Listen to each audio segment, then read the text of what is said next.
Ladies and gentlemen, bro, we're gonna start this one just like this. Last night, that performance by Julio Cesar Chavez Jr. was one of the worst performances I've ever seen in a boxing match in my life, bro. I don't understand what the hell this dude was doing, bro. How are you going to win a boxing match without throwing any punches, my G? And we're talking about the Jake Paul and Julio Cesar Chavez Jr. fight, of course, man. I'm going to go ahead and say Jr., the last 2 rounds of the fight, man, when he actually started fighting, he was whooping Jake Paul's ass, bro.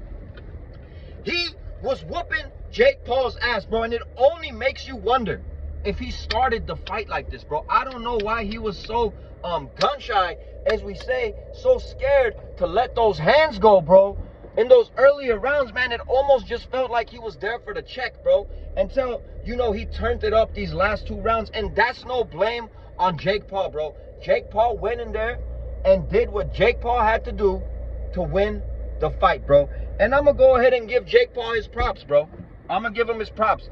He's picking and choosing these opponents flawlessly, bro.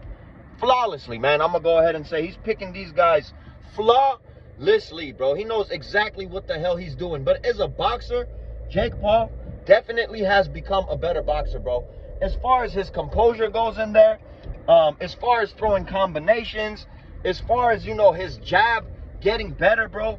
Overall, Jake Paul has become a better fighter, bro. He has become a better boxer, bro. And we know that he has been dedicating himself to the sport, even though he's fighting the 60-year-old Mike Tyson and these MMA guys, bro. He did fight a former, bro, ex-world champion, bro, that's been in there with Canelo Alvarez, man. So we do got to give him props, because a lot of fighters coming up, bro, they're fighting dudes with records like 3-10, like, you know what I mean, like 5-9 and shit, bro. So, I give Jake full credit for this fight, bro. But I'm going to go ahead and say, man, one thing that I learned yesterday is Jake Paul, we all know that he gets gassed quick.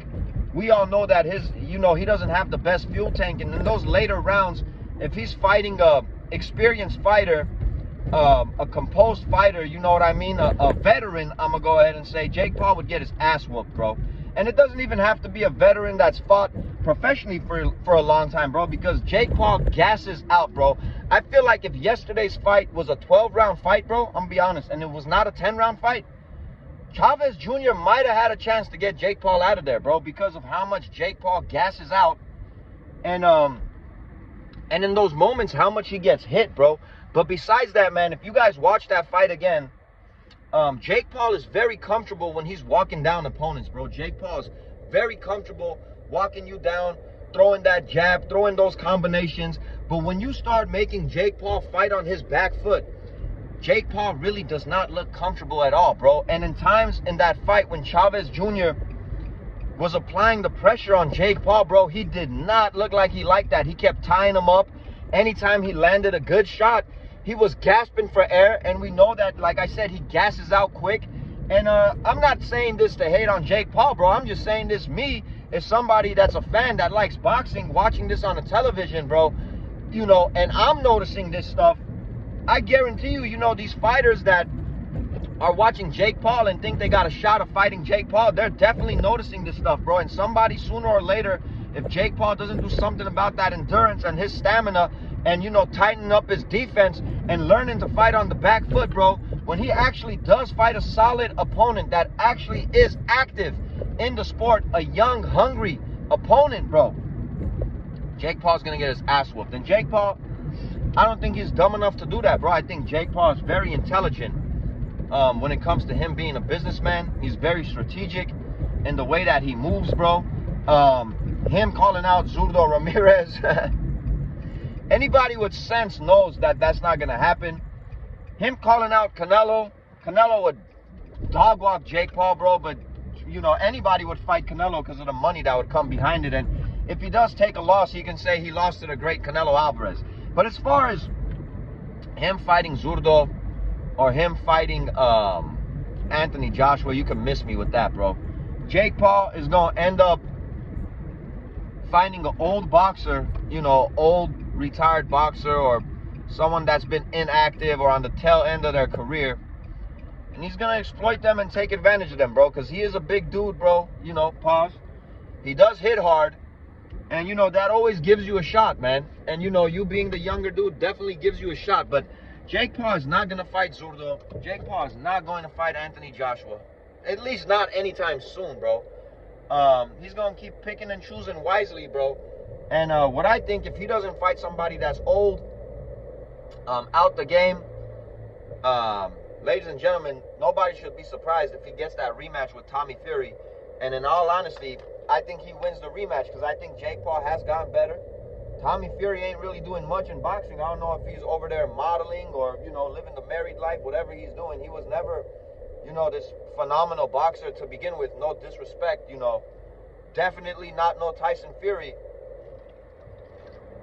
And I think Tommy Fury would definitely fight Jake Paul again for the amount of money that he would make. And Jake Paul is really, again, not that big of a threat, bro, as long as you avoid those overhand rights and, you know, just don't get caught with anything flush. He's not that big of a threat, man, and he gasses out towards the end of these fights, bro, like I said. So if it's not somebody that's old, bro, and I'm not hating on Jake Paul, dog. Like, salute to him for beating Chavez Jr. He did what he did. But he's not about to fight no Zurdo. He's not about to fight Anthony Joshua. He's going to fight an old dude that's been inactive, that's no longer, you know, at the height of his career. Or he's going to rematch Tommy Fury, man. Let me know what you guys think. Let me know what you guys think of the fight, bro. I think it was a bad look, honestly, on Chavez Jr.'s part, man. Damn, bro. If he only just started letting his hands go earlier, because he was catching Jake Paul flush, bro. I feel like Chavez Jr. actually got the more flush shots when he actually let his hands go, bro, which was probably like 15 to 20 times that whole damn fight, bro. Would have been interesting if it was actually 12 rounds, man. And I don't know if Jake Paul's even ready to go 12 rounds, because this dude looked like he was begging for his life at that in the ninth and the 10th round, man. But it's your boy Armin, Real Talk. My thoughts, my opinions, man. Let me know what you guys think in the comments, bro. Hit that like button, sub if you're rocking with the content, bro. And I'm gonna catch you guys on the next one.